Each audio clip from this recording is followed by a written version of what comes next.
कई लोग ये बात पूछते हैं कि मैं परमेश्वर की आवाज नहीं सुन पा रहा हूं। तो उन लोगों के लिए 4 पॉइंट्स अपने दिमाग में रखने बड़े जरूरी हैं।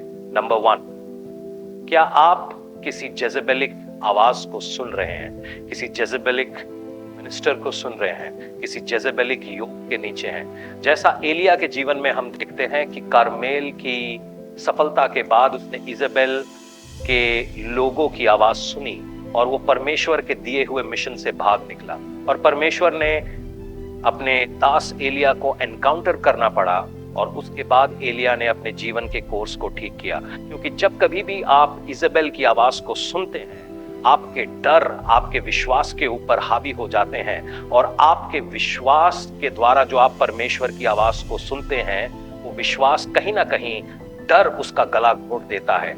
अगर आप इजेबेल के योग के नीचे हैं तो ये चीजें आपके साथ हो रही हैं। पॉइंट नंबर 2, क्या कोई भी डिसीजन लेने से पहले, चाहे वो शादी का डिसीजन है, करियर का डिसीजन है, क्या आप लोगों से ज्यादा पूछ रहे हैं, इंटरनेट से ज्यादा पूछ रहे हैं, एआई पे अपनी रिसर्च करके अपना डिसीजन बना के उसके बाद आप जाकर प्रार्थना करते हैं कि किसी तरीके से परमेश्वर उस डिसीजन पे अपनी मोहर लगा दें? तो मैं आपसे ये कहना चाहता हूं कि आपने ऑलरेडी अपना निर्णय कर लिया है, परमेश्वर उसके ऊपर आपको कुछ नहीं कहेगा।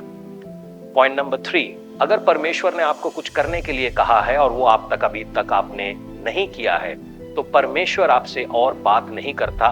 जैसा कि हम योना नबी के केस में देखते हैं, परमेश्वर ने उसको निनवे जाने के लिए कहा था और वो परमेश्वर के ठीक विपरीत तार्शिश को जा रहा था और परमेश्वर ने मछली के मुंह से उसको निनवे तक पहुंचाया और जब तक उसने अपना असाइनमेंट पूरा निनवे में ना कर लिया, तब तक परमेश्वर ने उससे बात। पॉइंट नंबर 4 और सबसे जरूरी पॉइंट, क्या आपके मन में घमंड है? क्योंकि वचन कहता है जेम्स चैप्टर 4 उसके 6 में कि परमेश्वर घमंडियों से दूर है।